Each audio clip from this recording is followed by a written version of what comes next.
Okay, once again, good morning, everyone. Good morning, ladies and gentlemen. So, before we will proceed on your next activity, I want to remind everyone to write their name, the activity number, and the title in your activities when you are going to submit it.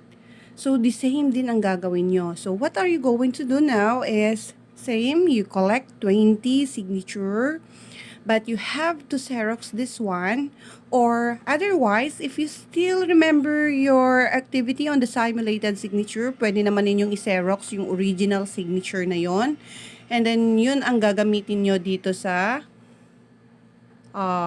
traced forgery. But how are you going to do that since you are going to do the same? 4 column din yon. So, anusan nyo pa lang ag-collect para mas maganda yung magiging result ng inyong activities. So, now, on the genuine signature, the same then, 20 signature, and then, second is you are going to use the carbon process, and then the indentation process, and the projection process. Madali lang to. Mas madali ito kaysa doon sa simulated signature or simulated forgery, because doon sa simulated, di ba, you are going to copy the exact signature of any person or a person. Pero dito sa traced, magto-trace ka na. You are going to do this kind of application, yung carbon process. So, you are just going to buy a carbon paper para sa gagawin yung carbon process. Meron yun sa hanapin na lang ninyo kung saan dyan sa malapit sa store nyo. Pero ang pinakamalapit naman na alam ko is sa Violet. O, diba? So, example natin. When you were in your younger years, eto, diba, you want to copy an exact image in your assignment like that. So, what are you going to do with the use of carbon paper? How are you going to do this? Okay. Just imagine that this is the carbon paper. Ito. Sulatan ko na lang para hindi kayo mahilo. Ito yung carbon paper. This is the carbon paper. And then, ito yung bond paper na paglalagyan nyo ng image. So, what are you going to do now is, ilagay nyo dito sa loob ito. Ayan. Ito ang pinakaloob. Yun yung paglalagyan nyo ng. And then after that, ito yung carbon paper. Kahit na napakadali naman kasi ito kung minsan may mga hindi sumusunod sa mga instruction. You don't even read your book. So, now, how are you going to have the exact image for this? So, ang gagawin lang naman ninyo is, you can use your pencil, yan. I-trace nyo lang ito. Pagkatapos nyo siyang i-trace, yung carbon paper, mapupunta na yung, mai-transfer na yung image doon sa bond paper kung saan nyo gustong makopya yung image. The same as signature. Yun din ang gagawin nyo. So, here, on this part, ito yung application nila. So, ito ang magiging result ng carbon process. Makita nyo, may mga kalat siyang powder kasi nga may powder yung carbon paper. Very messy pa kung minsan yung magiging result. Pero itong trabaho ni Mr. Ito ang problema. Tingnan nyo, naghahanap ako ng pangalan. Si Mr. Makaiba, then just imagine, 5/10 ang score niya. Because he did not follow the instruction. Just imagine how hard you do this activity, and then ganun lang ang makukuha niyong score. So, on the carbon process, the forger places the document to be forged on the bottom and to relieve a piece of carbon, and then place on top of the document containing the genuine signature. The forger then traced over the genuine signature with a pencil, pen stylus, or other sharp pointed instrument. So that is how you are going to do the carbon process. Next, on the indentation process, here, indentation process, if you still remember yung indirect process doon sa simulated, you use pencil, right? But here, in the indentation process, you have to use a pointed object. No ink no pencil, just a pointed object. So what you're going to do here is the document containing the model signature is placed on top of the forged document. The forger traces with considerable pressure over the genuine signature using a pencil, pen stylus, or similar instrument and creates an intended signature outline on the document being forged. Later, this depression outline is overwritten using pencil or fountain pen. Pero sabi ko kanina, do not use pencil kasi you're cheating. You're cheating me on your activity if that's the case. So, why did I mention here you did not follow instruction? That is because on the indentation press, I will just hold this one. When I hold this, there is no canal-like outline.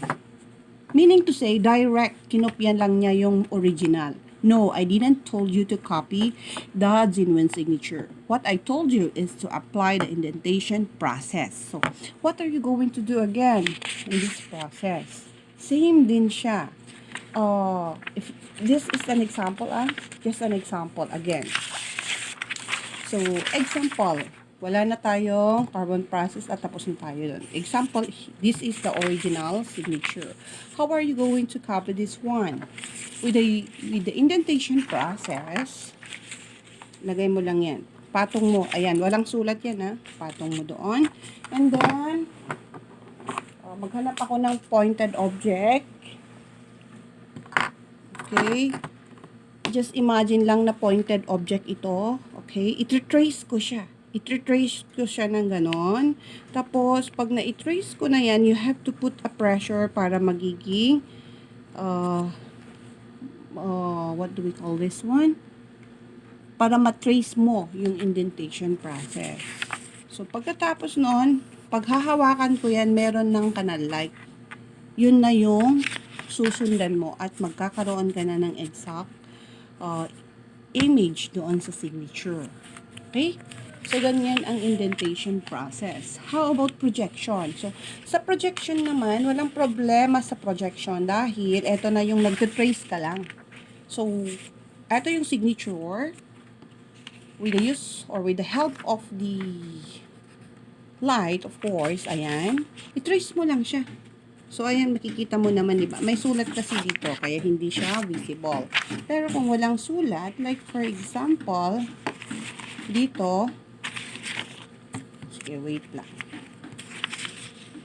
We have to put patient. Ayan. Ayun na. So, ayan na ang magiging result. I-trace mo lang siya. So, makopya mo na. Okay? So that is how you are going to do the projection or transmitted light. So with the strong light directly through the two sheets of paper, either from below or behind, the outline which is seen through the upper sheet is then retraced with any suitable writing instrument. So that is what you are going to do on the projection process. Now, I will just explain why I have to encircle these two, because first, there is no indentation process. Next, in the projection process, if you said, or if you said that you traced the genuine signature, meaning to say you're wrong. Why? You have to look for the lower loop. And then here on the original signature. Very different from the projection process. Meaning to say, you just executed it without using projection process. Yan kasi yung tinatamad tayong gagawa. Like for example, another one. Okay, this is the original signature. Let's see the projection process. There. How can you say that you traced the original one if it is very different from projection process? Okay? So, the same din ang gagawin nyo sa ibang activity nyo. Take note eto nagawa niya lahat. But still, or not just following the instruction that I have just given to them, then nakakuha siya ng mababang score. So, instruction is very important in all your activities. So, good luck everyone, and then continue collecting signature. So, how are you going to do this? You have to produce a copy of the original signature so that you can apply the tracing. Kasi, pag magka-carbon process ka, madudumihan yung original na to. Meaning to say, di ba nasa first column siya? How are you going to use this here? So, hindi mo magagamit yan. So, the best thing that you are going to do is photocopy it para meron kang gamitin sa carbon process, indentation process, and projection process. If you have question, you are free to ask to your Google, no, not the Google Classroom, maybe your GC, or to the link that where I will post this video. God bless everyone and stay at home.